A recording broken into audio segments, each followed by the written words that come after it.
So I just finished a podcast interview this afternoon talking about generational trauma, an area that I really like and I really like working in. And we were talking about, one of the areas that I find really fascinating is talking about resentment and how we can really resent our parents and our caregivers and our ancestors for what our life is like growing up, or what happened growing up, and so on. And that might not even be what I call like a big T trauma, which is like a direct hit, I guess, if you want to call it, like the loss of life to oneself, or significant repeated sexual or physical abuse, or so on, and loss of life to yourself or others. But it can be small T traumas, like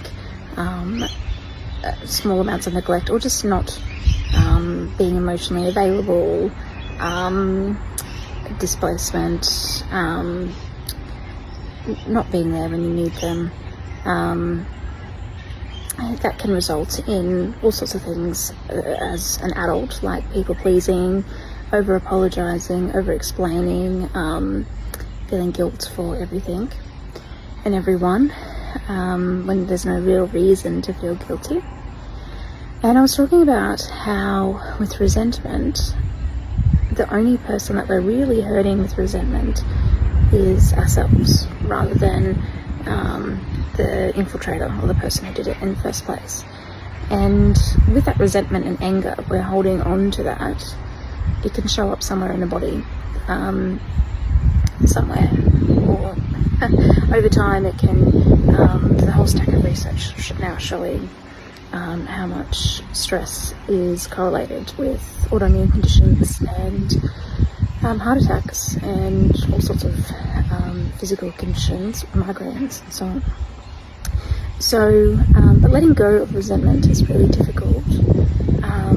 I found that difficult myself as well, especially when someone's really hurt you. How do you let go of resentment and basically move on with your life? And you are not excusing the behaviour at all, because it's not okay. Doesn't mean that it's okay, but how do we release the resentment so it doesn't get stuck in the body, so it doesn't impact us, and so it doesn't make our blood boil every time we think about it or discuss it, and so on. And I'd like to know how other people release resentment.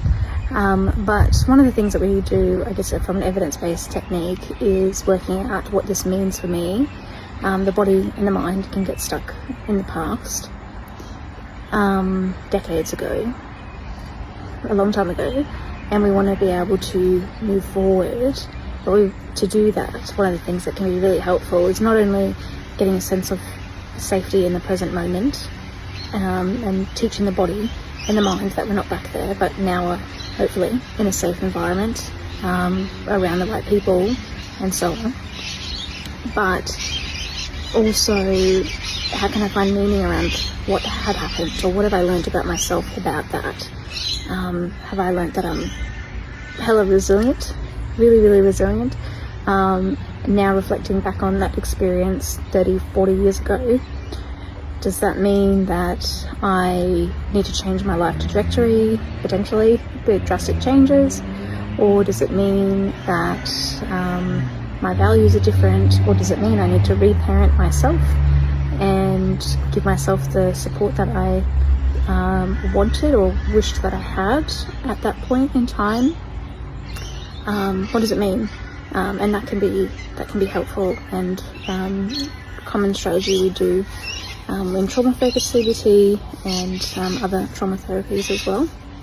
But also interested to hear how other people release resentment and anger towards people who have very hard work, but very important. Let me know.